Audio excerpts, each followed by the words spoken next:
വലിയ പ്രതീക്ഷയും സ്വപ്നങ്ങളുമൊക്കെ നെയ്തെടുത്ത നമുക്ക് ഇന്ന് ജീവിതത്തിൽ ഒരു പ്രതീക്ഷയുമില്ല.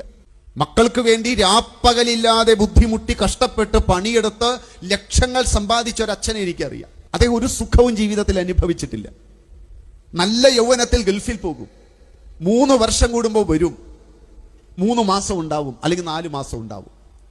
അത് കഴിഞ്ഞ് അടുത്ത 3 വർഷം തൻ്റെ മക്കൾ 2 പേരെയും നല്ല മിടുക്കന്മാരായി വളർത്താൻ ഈ അച്ഛൻ മക്കളെ മുതിർന്ന തരത്തിൽ പഠിപ്പിക്കാൻ വേണ്ടി കഷ്ടപ്പെട്ടൊരച്ഛനെ എനിക്കറിയാം.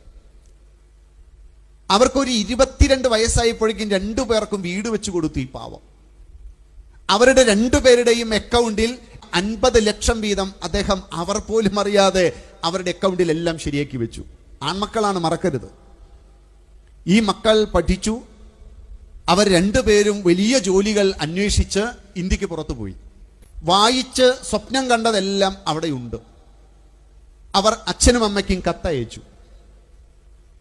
അച്ഛൻ ഞങ്ങൾക്ക് വേണ്ടി അക്കൗണ്ടിലിട്ട് 50 ലക്ഷമില്ലേ, അത് ഞങ്ങളുടെ 1.5 വർഷത്തെ ശമ്പളമേ ഉള്ളൂ, അതുകൊണ്ട് ആ പൈസ ഞങ്ങൾക്ക് വേണ്ട, അച്ഛൻ എടുത്തോളൂ.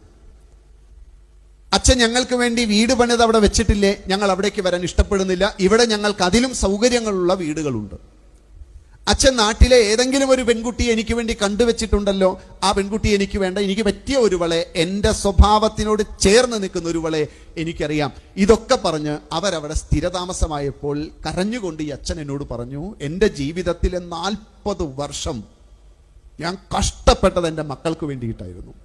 പക്ഷേ ഇന്ന് അവർക്ക് ഞങ്ങളെ വേണ്ട. ഞാൻ അന്ന് ചോര നീരാക്കി ഉണ്ടാക്കിയ ഈ 1 കോടി രൂപ അവർക്ക് 2 പേർക്കും 2 വർഷം കൊണ്ട് ഉണ്ടാക്കാൻ പറ്റുന്നതേ ഉള്ളൂ. അതുകൊണ്ട് ആ പൈസ അച്ഛൻ എടുത്തോ എന്ന് പറഞ്ഞപ്പോൾ ആർക്കു വേണ്ടിയാ ഞാൻ ഇത്രയും കാലം എൻ്റെ ജീവിതത്തെ സമർപ്പിച്ചത്?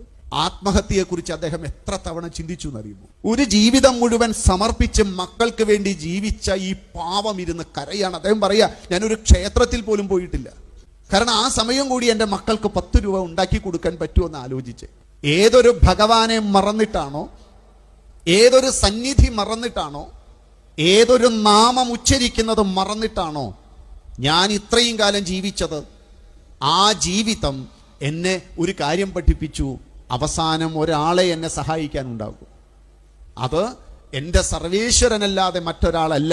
ഏതൊരു നാമം ഞാൻ മറന്നുവോ ആ നാമം ചൊല്ലി ഞാൻ ഇനി ജീവിക്കാൻ പോവുകയാണ്. ഏതൊരു ഇടമാണോ ഞാൻ മറന്നത് ആ ക്ഷേത്ര സന്നിധിയിൽ ഞാൻ ഇനി ജീവിക്കാൻ പോവുകയാണ്. ഈ സമ്പത്തുണ്ടാക്കി വെച്ചതും സൗകര്യങ്ങളും ഈ വാഹനങ്ങളും ഒക്കെ ഇനി ആർക്കാ? സത്യത്തിൽ നമ്മുടെ വർത്തമാനകാല കേരളത്തിൻ്റെ സ്ഥിതി ഇതാണ്.